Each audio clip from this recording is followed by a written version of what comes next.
mag-exfoliate tayo ngayon kasi sobrang tagal na, parang 2 weeks na hindi ako nag-exfoliate ng aking face lock. So ngayon na lang ulit. So ito is yung aking una pang binuksan, yung pangalawang box, hindi ko pa siya nabubuksan. So then spread lang natin all over sa face, all over sa face. So ayan, tapos babad-babad lang natin.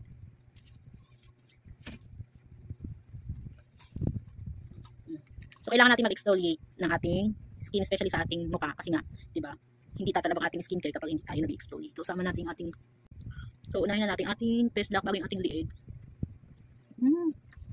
So kailangan kasi natin 'to para yung ating mga dry and dead skin is mapalitan or maalis. Once malinis yung ating mga pores din. Ayan, yung ating mga pores, mga whitehead, blackhead, ayan. Para may scrub na rin 'to. Scrub session, tilt. Kasi hindi alin natin yung mga kasulok-sulukan ng ating mukha. So hindi ko pa pala napapakita sa inyo yung gamit kong moisturizer na talagang napakaraming laman. So from Thai Beauty product siya guys, yung gamit ko ay maganda talaga siya sa face. Moisturize niya talaga at even yung mga fine lines ng mga kulbot-kulbot ng inyong mukha. So I'm 35 na and medyo looking not so close sa 35. 31. Nagless lang ng 4. So ayan. Ilamusan ko lang to guys.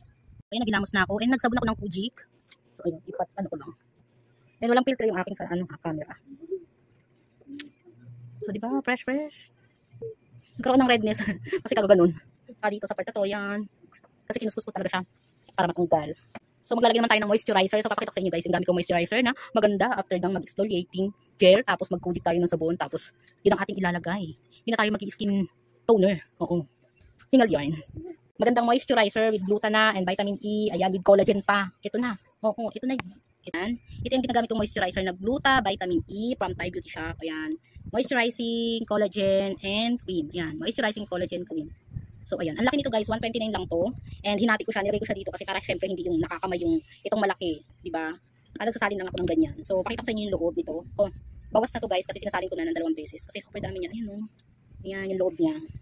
And then nagsalin ako dito. So ayan, ito yung ginagamit ko para kahit kamay-kamayin na natin. Parang hindi siya mapapanis, parang ganun. So una kasing ginamit itong brightening cream nila. So maganda din to with niacinamide. Pero pang moisturizer ito talaga. So maganda talaga siya sa face. Ito nyo naman. So maglalagay muna tayo. Lagay na natin. So kamay lang. Wala, ang dami. So konting-konti lang. Kasi minsan tinagamit ko din ito kapag dry yung aking kamay. Lalo pag naglalabas. So ito siya guys ha. So ito yung nilalagay ko. So magwa 1 month na rin siya sa akin. And talagang napakaganda niya. And super tipid din. Tapos lalo na kapag nag-exfoliating ka. Nawala yung mga dry mga dry and dead skin mo. Super moisturize ng iyong balat. Talagang nawawala yung pagka-dehydrate niya. Siyempre, kaya yung pagda-dry niya. Kasi nakaka-dry ang Kujik na soap, diba? Lalo na yung matatapang na sabon. So, nahin natin yung dito. O, ganun siya, oh. Diba? Super lambot ilagay. So, ang camera ko is walang filter. So, ako, anina sa camera, yan yung face ko. Masyadong, high quality lang kasi yung aking cam, naka HD kasi kaya kahit kaliit-liitan or very clear yung aking camera. Kitang-kita yung mga may darks, mga breakouts ba. So ito nag-redness to. Siguro napadiin yung pagkuskus ko. Dito. So ayan, ang fresh na ng mukha natin. Diba? May glowing effect din. Fresh. Pakita ko sa inyo naman malapitan. So nag-red talaga siya. So ayan.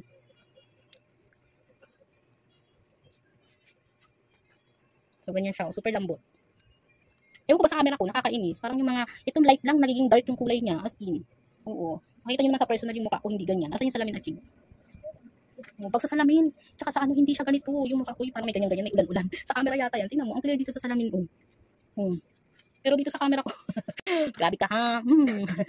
Parang ginagawa mo tuloy yung atin to, 129 lang. So, i-search nyo pa sa Thai Beauty Shop, ang daming review din ito. So guys, so today's video, another vlog, short vlog. So mag-exfoliate tayo ng ating face kasi mukhang sagi-sagi ng ating face lock. Meron tayo nitong ating headband panda for our skincare. So gagamitin natin ay si Eureka. Kasi tagal kong hindi nakapag-exfoliate ito. Super sagi-sagi niya. So konti na to, yung isa hindi pa nabubuksan. So maglagay na tayo. Alam kasi meron ako ngayon kaya medyo parang ang ng aura ko dito. So ayan, in-adjust ko lang yung brightness ng aking cellphone and maglalagay na tayo. So ayan, maglagay tayo ng exfoliating gel by Eureka pala to. From Eureka, Eureka. So this is our short video. Wala na siya yatang laman. Oo. So ganito lang yung paglagay. Yan. Liig. Parang naglilibag agad. Tagal ba namang hindi ako? Parang wala na kasing laman, sinisimot-simot ko na lang. Parang ito din yung last suot kong damit nung ganito ako. Nung ako'y Ayan, may lumabas pa. Parang ano ng camera ko, so lately ko ng kaunti. Yan. Tayo ay maglilibag na ng malala. Bag yan, pang scrub. So parang 2 nights akong hindi nakapag skincare. Yung aking toner na paborito, yung may halong RDL. So baka mamaya. Kasi ewan ko ba tamad ako for today's video. So ayan.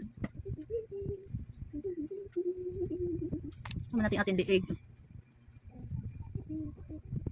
So ramdam ko yung hapdi niya. Di parang dito. Sa side na to. Kasi may pimples ako dyan. Ayun.